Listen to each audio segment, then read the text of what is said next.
Assalamualaikum warahmatullahi wabarakatuh. Salam sejahtera bagi kita semua. Om Swastiastu, Namo Buddhaya, salam kebajikan dan salam sehat. Apa kabar sahabat CNC? Semoga semua dalam keadaan baik dan juga sehat tetap serta semangat ya. Saat ini saya berada di Villa Baliantoro, salah satu sahabat dari Cornelia Co yang sangat nyaman ya. Untuk Anda yang pengen staycation juga bisa di sini atau mengadakan private wedding, private gathering dan lain-lain. Nah, hari ini saya akan sharing terkait dengan pengaruh budaya terhadap marketing ya. Saya akan bicara terkait dengan pengaruh budaya terhadap pemasaran. Nanti akan ada beberapa contoh yaitu negara Jepang dan juga Amerika dan juga mungkin negara yang ada di luar sana ya. Kemudian kita akan jadikan satu, kita akan combine apa yang perlu kita lakukan sebagai warga negara Indonesia tentunya. Ya, sahabat CNC, ketika kita bicara terkait dengan budaya, tentunya itu merupakan salah satu identitas dari suatu bangsa, suatu masyarakat Indonesia, dan juga negara yang akan saya berikan contoh sekarang adalah Jepang dan juga Amerika. Tentunya budaya itu memiliki suatu kekhasan dari negara tersebut. Ya, pasti tahu dong kalau Jepang biasanya sangat identik dengan bagaimana ketika kita menyapa orang lain ya, dengan cara membungkukkan ya, dan juga mungkin kalau di Amerika kita lihat dari sisi individualismenya ya, kemudian bagaimana mereka mengapresiasi politik dan lain-lain ya.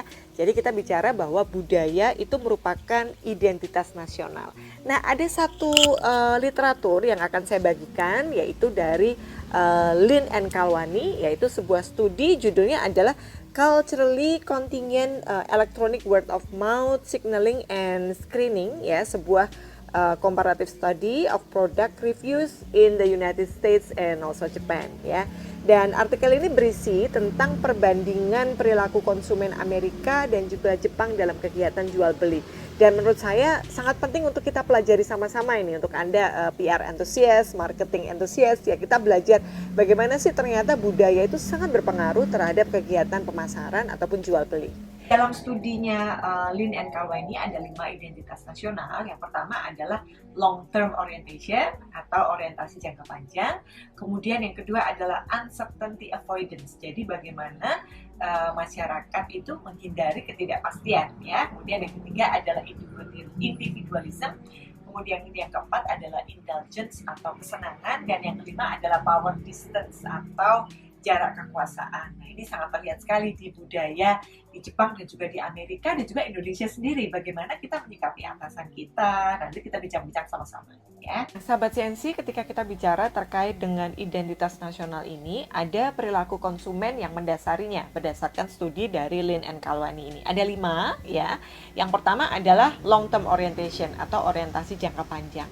Kemudian yang kedua adalah penghindaran ketidakpastian atau bahasa Inggrisnya adalah uncertainty avoidance ya. Kemudian yang ketiga adalah individualism, yang keempat adalah indulgence atau kesenangan, dan yang kelima adalah power distance atau jarak kekuasaan. Nah, yang pertama adalah kita bicara terkait dengan orientasi jangka panjang ya.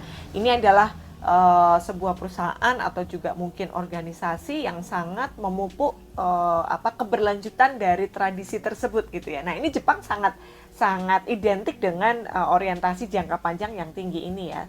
Saya sebut misalnya perusahaan Honda gitu ya, sebuah contoh perusahaan mobil yang dari dulu sampai sekarang itu selalu saja bisa sustain, dan juga budaya tradisi Jepangnya sangat terlihat. Nah, terkait dengan yang poin kedua tadi adalah uncertainty avoidance ya, di mana orang-orang yang memiliki high uncertainty avoidance atau orang-orang yang lebih cenderung individual, lebih cuek gitu ya, dia percaya diri dan dia tidak begitu ribet ngurusin politik dan lain-lain, itu beberapa berdasarkan studi ini adalah orang-orang yang individualism seperti itu. Nah, orang individualism memang biasanya sangat menunjukkan kepentingan citra diri pribadi, dia lebih penting daripada orang lain seperti itu. Sementara kolektivisme menunjukkan kepentingan masyarakat, kepentingan negara itu jauh lebih penting daripada diri sendiri. Jadi itu adalah kami, kalau tadi individualisme adalah saya.